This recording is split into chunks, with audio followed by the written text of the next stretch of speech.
So for that senior out there or that person who is crossing the line, how are they feeling? What do you think? Because I'm talking about the people that you're making a stand for that are suffering. What are they truly feeling?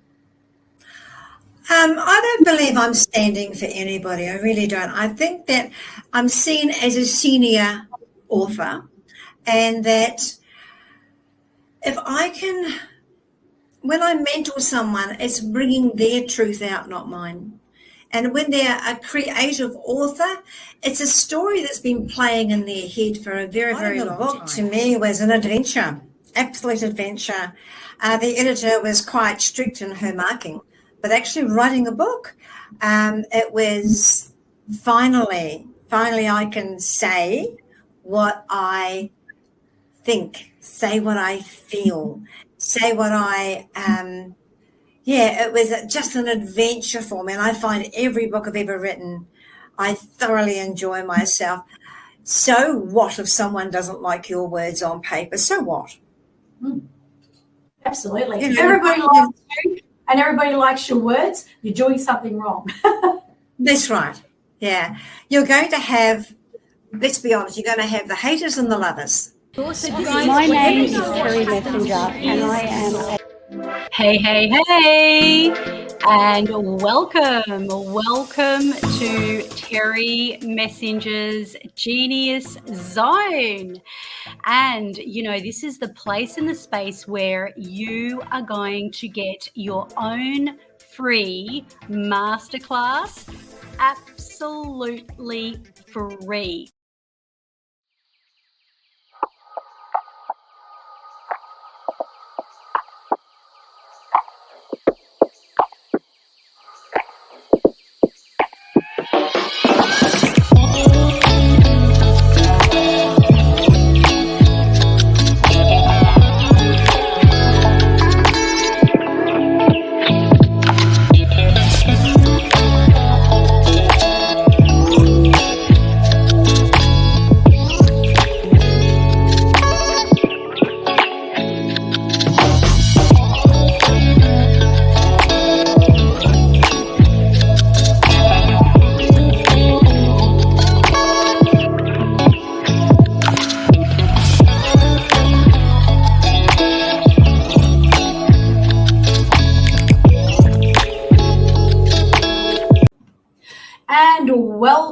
Welcome to this week's version of Terri Messenger's Genius Zone. And what we have for you is a very pertinent subject.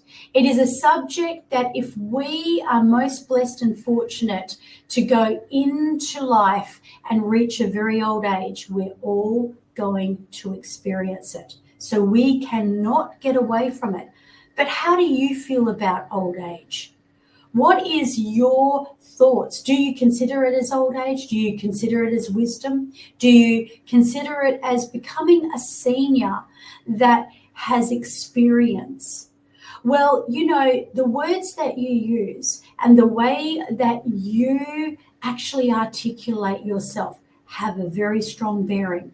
And so with no further ado, I'm going to introduce you to a storyteller who has created a book and become a very, very good author, an artist, a mentor, and a person who is also had that experience in embracing art and creativity, culture and wisdom.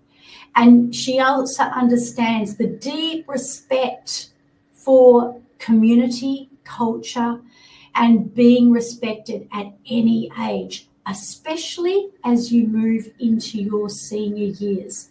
So as she was born into a Maori culture, and as she grew up with the core values of respect and equality, she embarked on a path and an understanding where she was also shaped by her own experience as a 7-year-old child and experiencing what it was like to go through life as a child where her mother was in a religious cult. So within no further ado, I want to bring on this beautiful woman, this author, this artist, but most importantly, a woman of great wisdom and a woman who has a passion for turning old age into that exquisite power of wisdom, experience, and identity. Hello, Kez. How are you? Hello, Terri. I'm well, thank you. And yourself? Well, I am all the better for being with you on this show. And tell us where you are. I'm in Perth, in Australia, WA.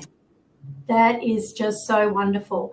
And I know that what you're going to share that is very, very close to your heart is not only going to come from your own experience. However, it's going to come from a passion that you have. So obviously this passion and purpose around people growing to an age of maturity and moving into their senior years, as you like to actually frame that.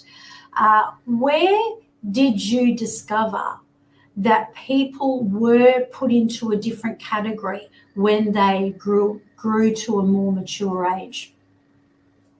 I was quite young when I was in my teens when I discovered that my mother considered her mother, my grandfather had died many years past, but her mother old, and my grandmother wouldn't have been older than 60.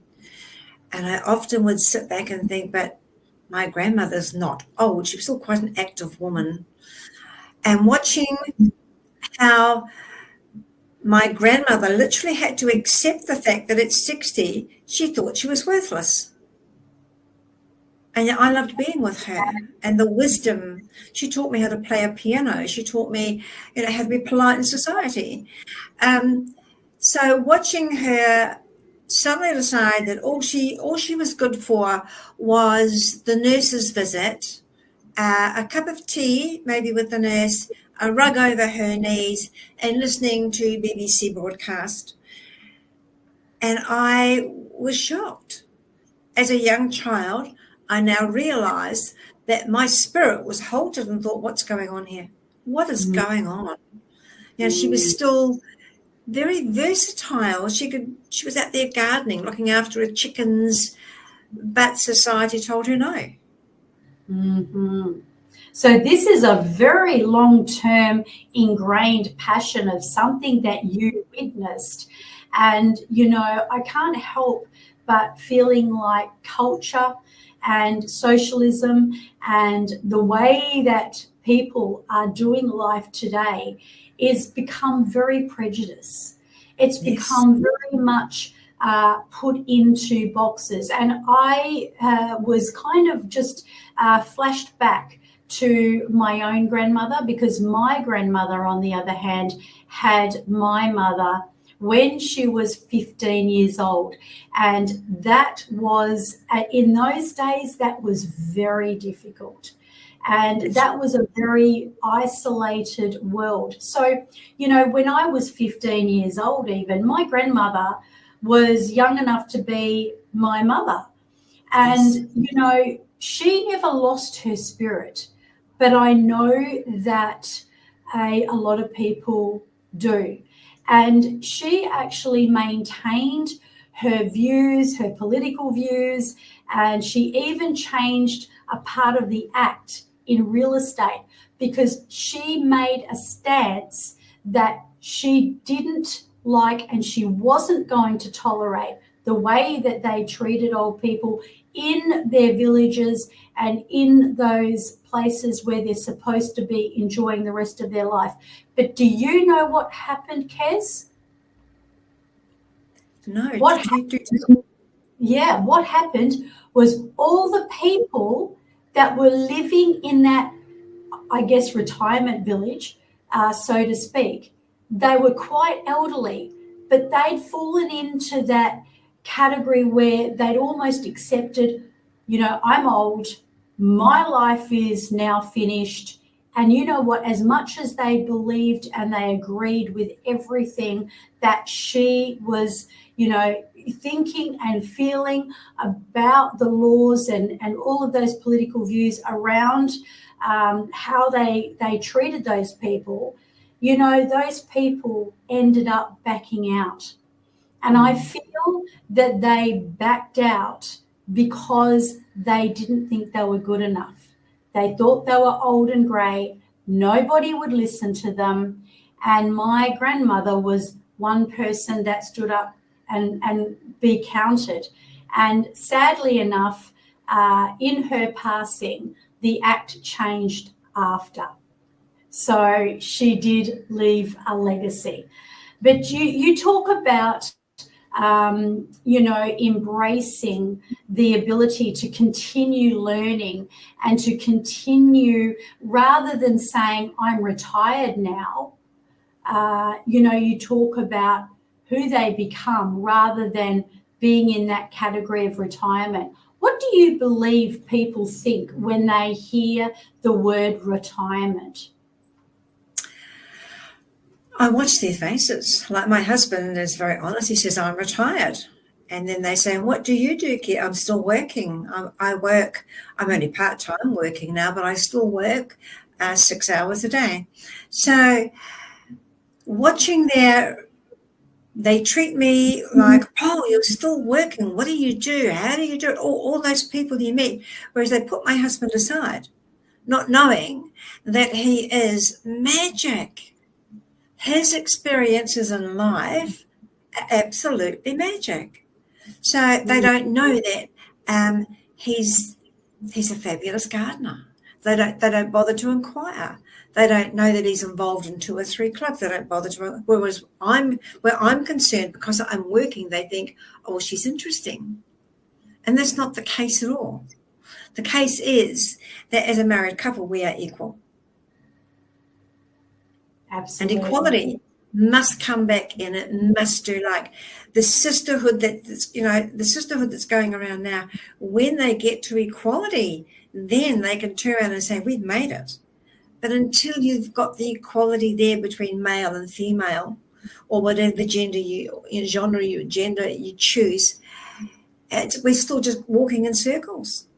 Yes, and I feel that there are people that have to make a stand for the older seniors who are maturing, because it is true that it's almost a prejudice thing these days.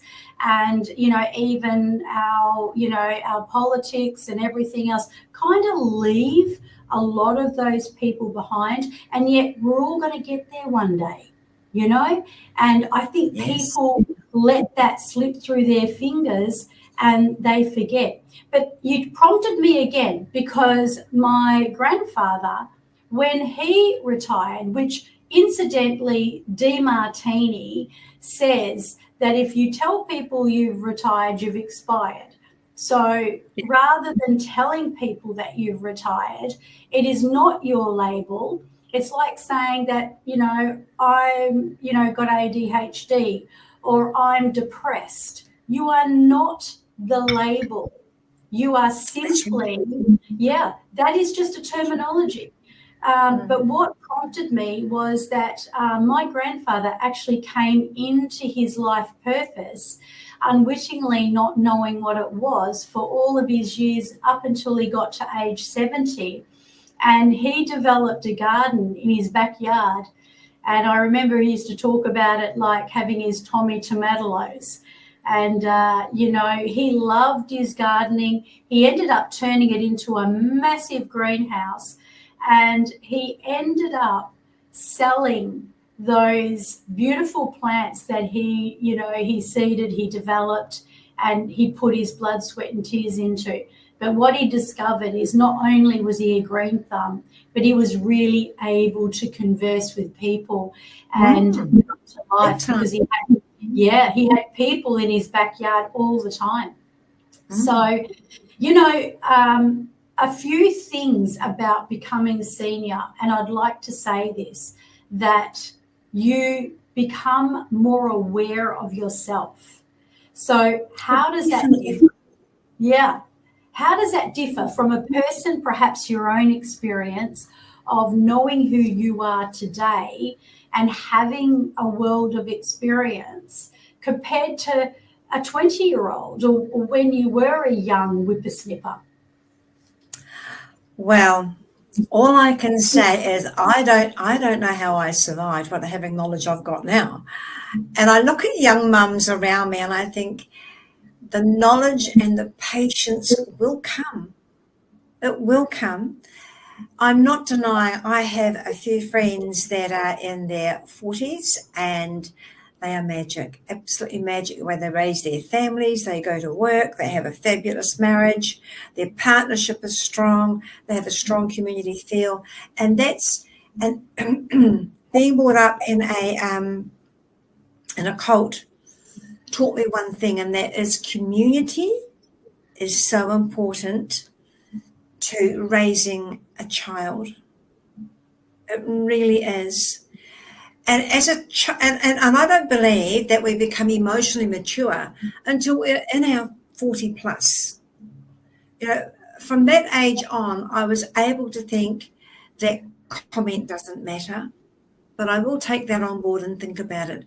You're able to divide things up and think about some of the harrowing experiences you've been through. How on earth did I survive that? Well, I stopped, I listened. If I thought the advice was genuine, I would seriously consider it. If I thought it was malicious and slander, then it would go in the bin. Right. Yeah. And you learn as you get older.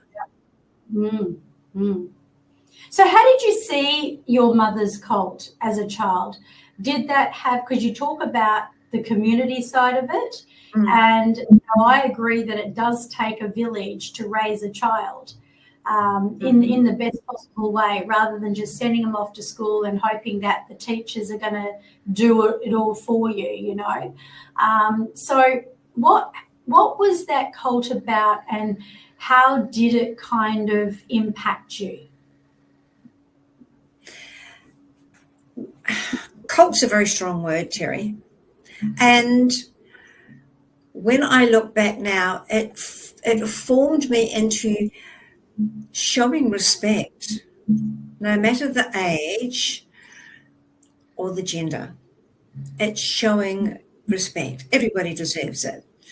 It's I can now honestly discuss with a person that's read the Bible backwards and back to front.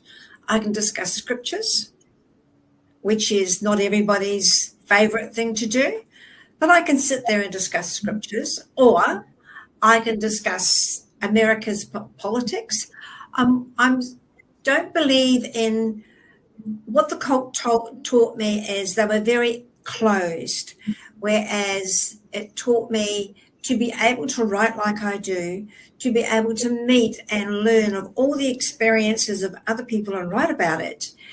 You have to be more open. You have to have that umbrella open to accept, but again, being wise enough to know I can't accept that, but I can accept that. So are you seeing cult as more of a word that belongs to culture rather than what other people think of as, you know, this voodoo magic, or, you know, some of the clubs that they talk about with, you know, Scientology, and I respect everybody's religion, don't take me the wrong way here, but is that your view, or did you think it was a little bit over the top? I thought it's the only way to describe them. They are a religion, but for me, it was the only way to describe the way my mother enfolded it. She just put her arms around it and said, "I'm yours." Now, I do realise that Mum had a very Victorian upbringing, but it didn't. Her enfolding a cult, and my father being an Irish Maori, excuse me, they had two different things going on that I was part of. They had a cult, which was highly religious, and until Dad decided to follow Mum, he had his family, his community around him. So I had to juggle balls in the air when I was very young about what I said, who I said it to, why I said it. And being with Mum, I was told to sit and listen. With Dad and his community, I was told, I was asked what my opinion was, even as a young one. Even though it might have been a childish point of view, my point of view was important. So I learned the two roads, and it was coming into my 40s and 50s that I suddenly, those roads don't have to be apart. They can actually meet and be a big, wide road that I thoroughly enjoy being part of. Yes. I see that.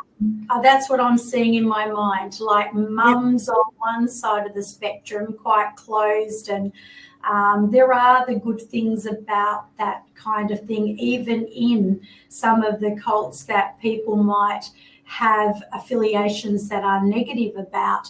There are still elements that they're trained in, disciplines and everything else. And then on the other side of it, your father's got the more freedom of speech and, you know, the willingness to listen. And I know that a lot of children growing up, because I deal with these people, they feel very unheard. And, you know, they're made to think that children should be seen and not heard. And that can really impact them into their adult years. And then, you know, they come and see me, and I've obviously got to let those, you know, things that squash them kind of like rise and lift the lid off the ceiling so that they can walk forward. But you've got this beautiful combination there of both of these elements that have been brought together. And look, usually when I come across someone who is very passionate about a topic, they have seen something in their time and in their life that has literally ticked them off enough to develop that passion from it. That's right. And to be the person who makes a stand. And this is where you talk about the power of listening, over speaking, and gaining wisdom through experience. So talk to me about, you know, the power of listening, over speaking, and what that means for a person. Terri, have you ever been talking to a person trying to get your point of view across, and they keep talking over you, and then I find that really annoying? So I'm not too frightened now to say, just a moment, I'm still speaking. The power of listening is honour. You don't find, well, you might do these days, but as I've grown up, you know, you watch certain politicians grow, you watch certain family members grow, you know, you watch certain icons grow. And just take Oprah, for instance, what was her greatest skill? Is listening and bringing out your story by asking the pertinent questions. Yeah, definitely. She definitely did have, and probably does have, a gift, regardless of what anybody may think of Oprah, whether lover or not lover. I know that sometimes these kind of people that are iconic, they're not in between. They don't do anything in half measures. So you either love them or you hate them. But you're quite right. And, you know, I think too that there is a magic through the listening, because then you're relating it back. But then you've got nervous talkers, and I find that, you know, this is the good thing about being able to pace and lead them, because a nervous talker, they don't put gaps in their conversation. That's right. And they just go, and they keep on talking and they keep on talking. And then you think to yourself, okay, where am I going to make an inroad here so we can communicate rather than being talked at? Yeah. But do you know, one of the things that we were taught in terms of overcoming that, and that is that you've almost got to interrupt them in the most respectful way and convey back to them what they just said. And then when you convey back to them, they sort of, and then you hit them up with a question, then they have to come back and draw breath. And then as they answer that question, when we're a good listener, we listen to what they're saying. And it's not about our topics always or what we've got to say, but about being able to really get into their world and, be able to convey that. And I'm sure that from the rediscovery of your creative passions and being an author and bringing that into where you are today, you talked to me a little bit about how you were knocked back. And you said that was surrounding your age. Can you talk me through that? Certainly. When someone advertises for 60 plus seniors to write their words, write their story, and like 2,000 words or something like that, and I was only new at doing this sort of thing. I didn't have any experience behind me. And so I entered, knocked back. It's not what we're after. But then when the book is actually published, it was exactly what they were after, except I'm not one to mull around all the misdemeanors done to me in my life or, aimed at me, or the insults or whatever, or the certain illnesses or sicknesses we go through. I'm not one to do that. The reason I feel that I got knocked back was I was more upfront and more positive than what they wanted, some really sad stories. And there were many in the book, and I just thought, actually, I'm quite pleased, quite happy I didn't get published, because I'm not that sort of author. I'm not that person. I believe that experiences will help you grow. Some of them may be dreadful, absolutely, and you don't want that experience in your life. It may be an illness, it may be the loss of a loved one, whatever it is. You don't want that experience. But when you look back years later, it's, I actually understand now. I grew through that. And you can help other people grow through it. Oh, yeah, my word. And, they do say that sex sells and so does drama. And yet, so your book, just enlighten myself and the listeners about, what your book was based on and is based on. Well, my recent book, Tapestry, I have 14 books out there. My recent book, Tapestry, was about my ancestry.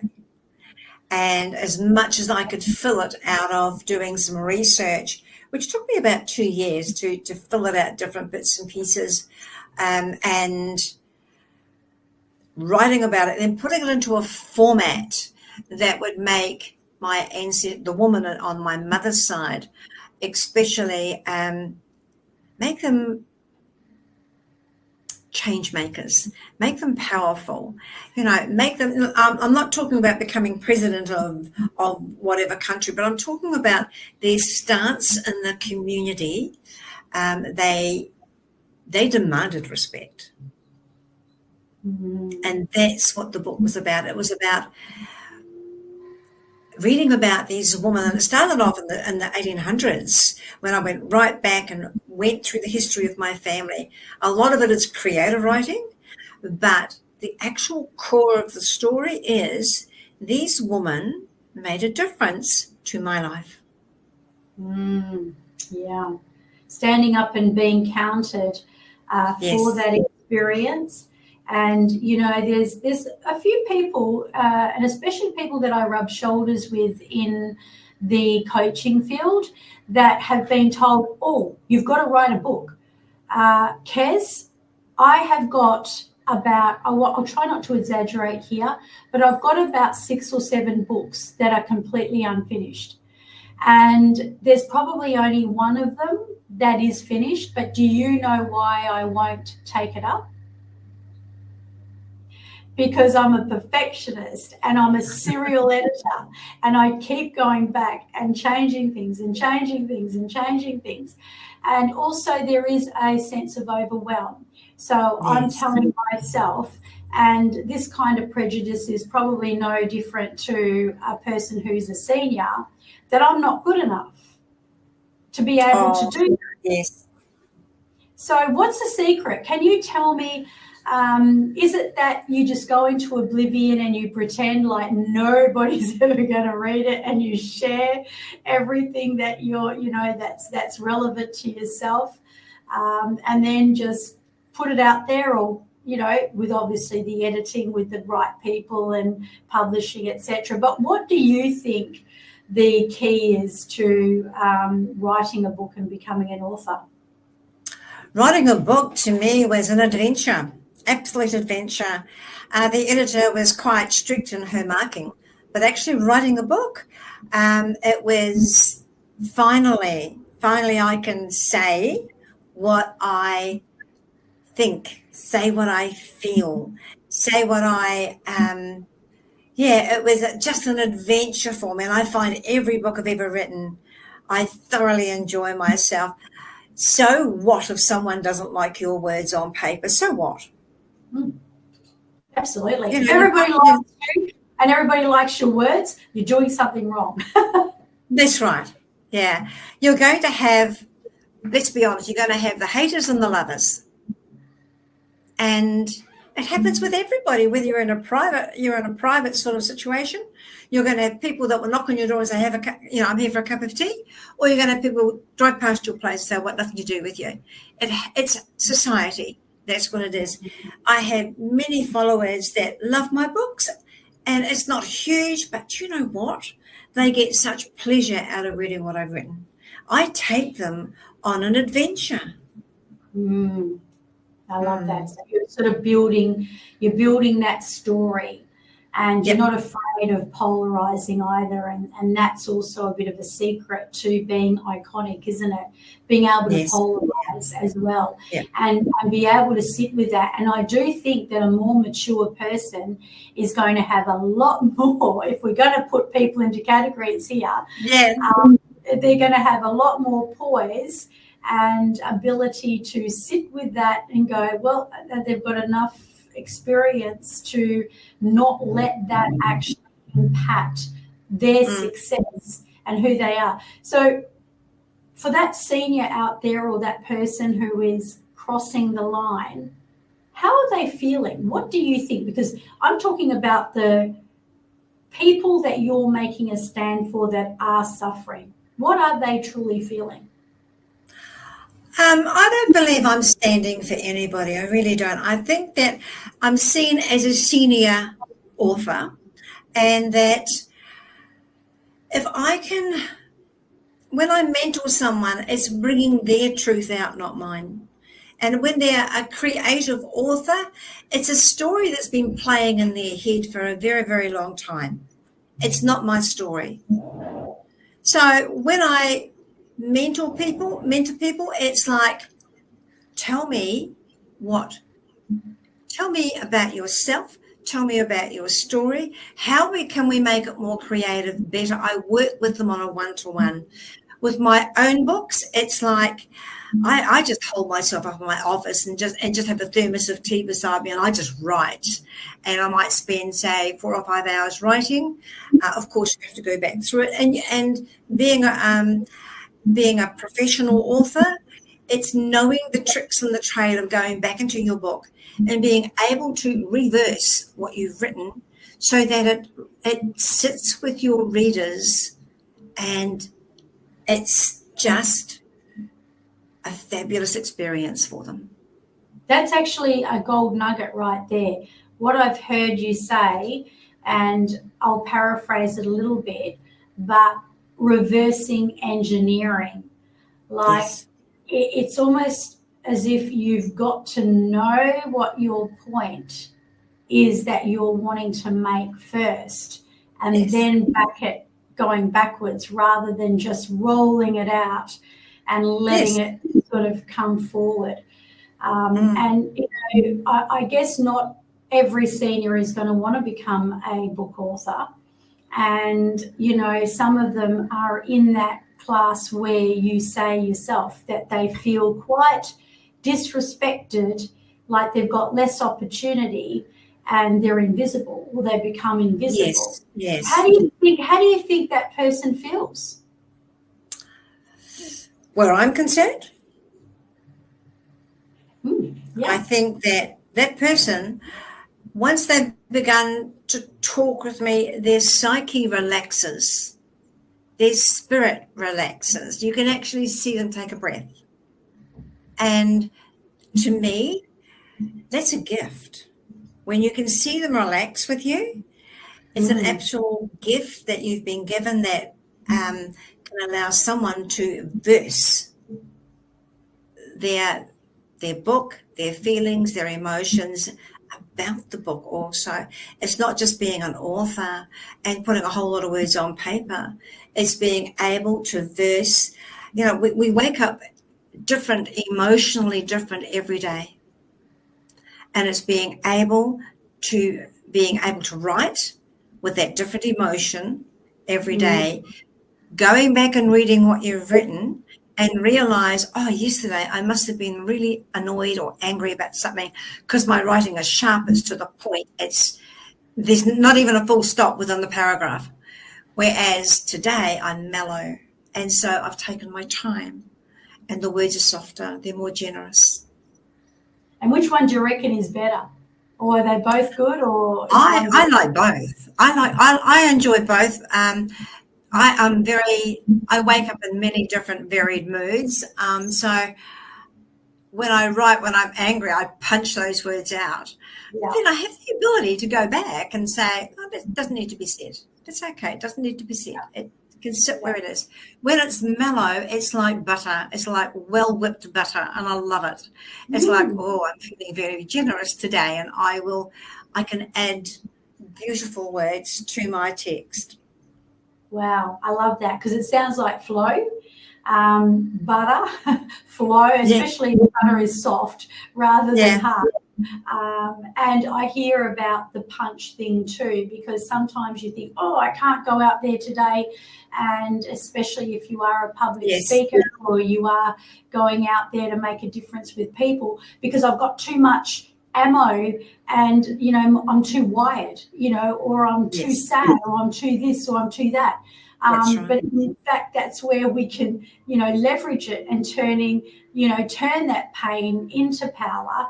And, you know, I know that backstage you were speaking of how people are prejudicing seniors, how they're referring to them as old age, how they are kind of like almost dismissing them. You know, what does that make those people feel like to be in that category, or how do they behave? What do you see happening to these people as a result? I see growth.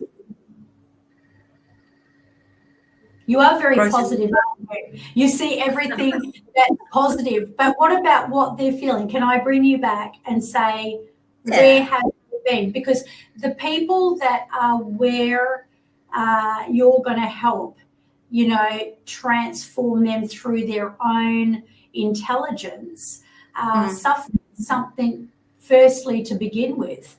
What are they actually suffering? Oh, that's a hard one. It really is, because everyone's so different. Everyone is so very different. Are they suffering? Are they actually suffering? Are they shrinking back? Are they taking themselves out of community? I would say they purposely withdraw, purposely. When you honestly think that no one's listening, no one cares, what's the point?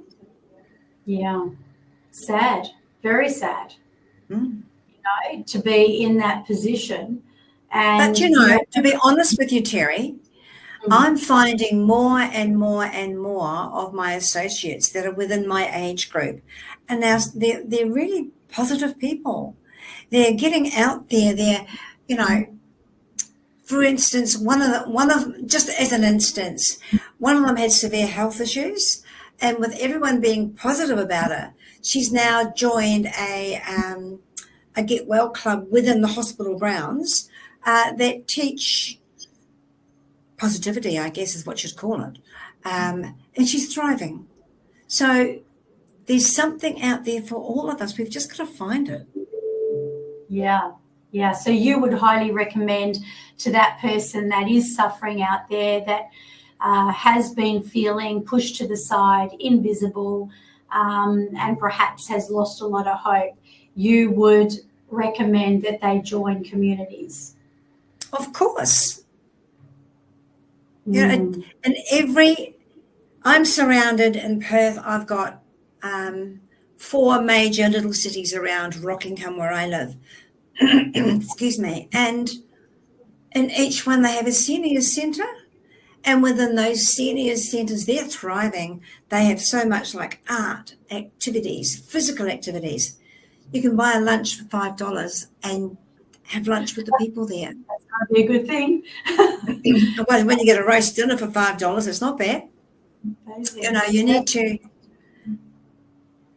People think I'm not going to join the seniors because that makes me old. No, it doesn't. It makes you part of a community that have lived along the same lines as what you have. Absolutely. And they're the fortunate ones, actually.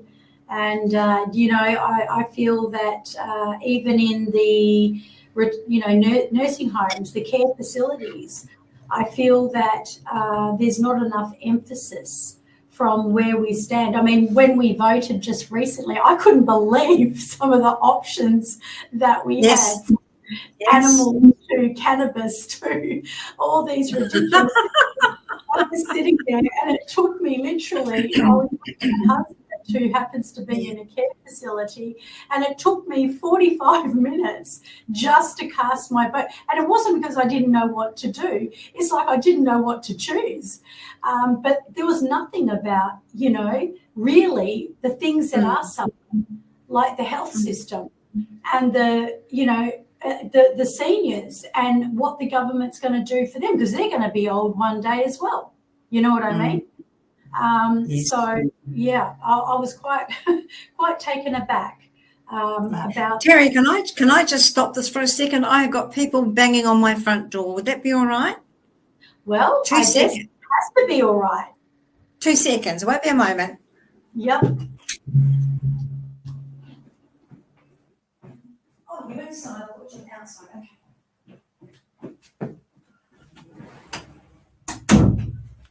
I am sorry.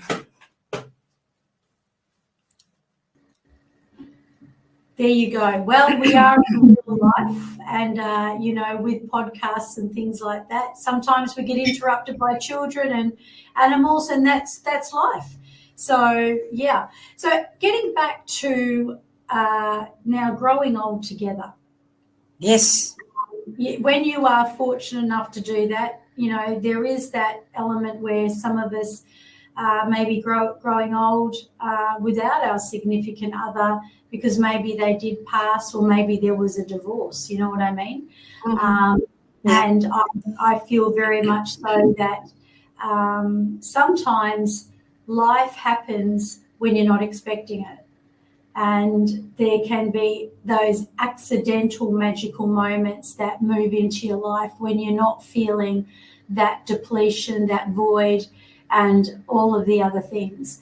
But you are one of the most fortunate people that have had 50 years with your husband. And when I asked you backstage, you know, what's the secret? You said there was no secret. But then you went on telling me things that I thought were quite, you know, quite relevant and quite profound. So tell us about that. You talked about hearing each other, you know, talk us through that. I think I mentioned the word safe, being safe with your partner, with your husband. Safe to me means knowing that you are loved, knowing you're respected and listened to, knowing that you're not going to have the bailiff knock on the door tomorrow morning and ask you to leave. Safe is knowing that your children are also safe with your husband. this is my second marriage. I was married for a very short time when I was very young and had 2 children to that marriage. 50 years. I was very young. Again, it was cold. It was cold induced. But so meeting my husband when I did, and I was 25 when I met him. It was like, you are very, very different. He actually cared about what I said. So different to how I had been treated, and it alerted me. It sort of scared me because I was expected to be dismissed and told to go away. But I wasn't. I was accepted as I was. I was accepted with all my failures and all my doubts and fears about life. And there was a lot. I was carrying baggage from a failed first marriage. To me, I was to my parents, it was a big disappointment. So I had that to overcome, and just knowing that I could sit there and I wouldn't have to speak. There was just a hand on my shoulder. And it's okay. Mm-hmm. It's just okay. Yeah, and because a lot of that's, I believe, got to do with being comfortable in each other's presence. And That's sometimes when you are with someone and you're not quite comfortable with them, even in the early beginning stages, it's like talk. Whereas, my husband always said, you see an elderly couple just sitting there in the restaurant while everybody's doing this, but they're kind of just taking it all in, not saying a word to each other. And yet those words are so powerful. Yes. It's that safety, as you say, and it's that ability to just be comfortable in each other's presence. And do you know, Terri, there was a comment made from a relative the other day about being married for so long. And she asked me, was I bored? I said, with what? And she went, same face, same thing, day in, day out. And I looked at her and I thought, what a funny thing to say. But I answered her honestly, Terri. And it was like, this man makes me laugh. He makes me cry. He makes me laugh. He makes me think, oh, I wouldn't have said that in public. He makes me, since he's retired, like he worked away from home, he was FIFO worker for years. I actually enjoy his company. And I think that's a secret, one of the secrets anyway, if there is a secret at all, is stop looking for what could have been or what might have been. Look at today. Oh, yeah. Gosh, I needed to hear that one. That's for sure. And, it reminds me of, I think I'm a typical example of this, but, you sort of meet someone and you fall in love with them for who they are, their idiosyncrasies. And boy, does my husband have a few up his sleeve. And one of them was always being able to be so blatantly honest that it would almost verge on being inappropriate. And I'd have the whole cringe factor going on, And, and all of those things, because now today he's in a care facility and I miss them. And when I'm with him, so really be careful of what, starts to irritate you or aggravate you, because those things you might find are the biggest things you might miss in terms of if something happens to them. Because now when I see glimpses of him coming out, I just go, oh my gosh, that's amazing. And I just want more of that coming through. So, yes. That's so true. What you're saying is so very, very true. And, I've got a couple more things that I do want to cover here with you before we do close. And we have covered the importance of community in senior years and, obviously finding that space to be able to listen to each other and also being an inspiration to the younger generations rather than being a burden on society and not feeling like you're much good as you may have been when you were much younger. And I think that we're moving away. We have to move away from that outdated idea of retirement and maturity. And, you know, what I'm hearing you say is that, you know, to fulfill and embrace every stage of life. You have to. And in it. Yeah. Yeah. Otherwise, you're not going to enjoy being here. Mm. If you don't embrace it, I mean, we have to admit we're frail. We're human beings. We're frail emotionally and physically. We need help sometimes. It's a fact of life. Life is very, very fragile. Life is so fragile, and I've gone in a second. Yeah, it is. It definitely is. So am I hearing, you know, overall, you know, like in your program, in your service, in your passion, am I hearing that you're helping those people, the seniors, to really embrace their purpose and connection rather than sitting down on a rocking chair with a blanket over their knee? I hope that's what you're hearing.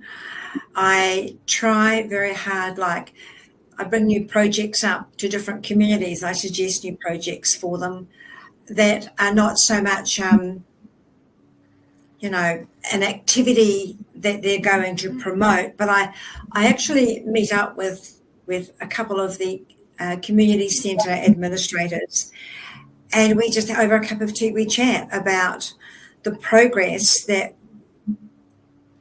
Australia is going, especially Australia, that we are going through. The seniors are getting more recognition now than what they ever have. That's good to hear. That's really, really inspiring to hear. And, you know, just to conclude this, I always love to ask this question. If you hung up right now and you thought, oh, I would have loved to have said this to someone out there that is over the age of 65, that is suffering all of these things, what would you say to them? Believe in yourself.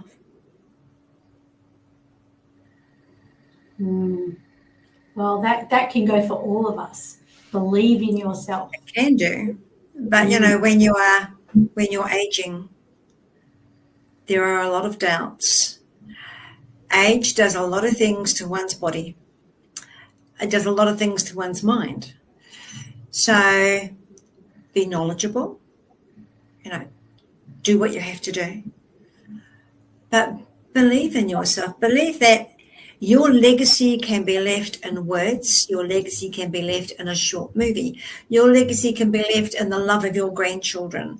Your legacy can be left in the way Nana cooked a sponge. I mean, my mother left a legacy of a sponge, literally. I've never tasted a sponge like she made. My father left a legacy of communication. Always talk to people respectfully. Treat them like they're your inner being, that you wouldn't like to be spoken to like that. Don't treat people like that. Oh, so yeah, any senior that comes to me and says, you know, complains or the world isn't kind to me, try and turn it around and think, what is good? You know, what happened today that lit my candle? Today, for instance, I spoke to Terri, who I've had so much a good time with, Terri Messenger, and she brought out words in me that have been sitting there wanting to come out for a long time. Count your experiences, count your blessings. Oh, that's gold. That is absolutely gold. Well, Kez, I want to say to you, as a global, you know, book author who has got incredible reviews, whether it is to teach women or men, for that fact, how to really, bring their message out. And, perhaps you are in those senior years and you just want to ensure that you're embracing those senior years rather than just letting yourself dissolve into insignificance, because I am a great believer in purpose and passion. And if you hold on to that, some of the people I admire are some of the oldest people, and some of the historians like Napoleon Hill, for example, and, Louise Hay. So, just remember, you can turn what you thought was old age into this beautiful, incredible, gifted way that you can now impact the world with your wisdom and your experience. So thank you so much, Kez, for coming on the show. And will you stay backstage just for a while? And until next time, I'll see you soon. Bye-bye. Okay, so guys, if you are looking for purpose and connection, if you are looking for an ability to be seen and to show up, and if you are looking to know the magic of growing into a senior with purpose and passion, and you are ready to connect with a like-minded community of really dynamic people that can change that apathetic spirit into this really dynamic, exciting stage of your life. And if you are ready to redefine yourself from being old age into being that new age person that is going to live your best life to the full in your golden years, then get in contact with Kez. We will have all the links in the notes. And until next time, I look forward to seeing you again. Our show where we have explored through this various topic, along with all the exciting new topics that we bring every week to enhance your personal mastery of excellence. Now, I'd love you to do me a favor. In fact, be part of the Legacy 1 million that I have in the vision for 2028. If you know someone who really would benefit from this recording, from this episode, please share it with them. And when you subscribe, you get notified every week of our episode as soon as it drops. So let's do that legacy thing. Let's share, let's care, let's enrich. And I look forward to bringing you another week of the most enriching content. So until next time, stay inspired, stay awesome, and keep on mastering your excellence.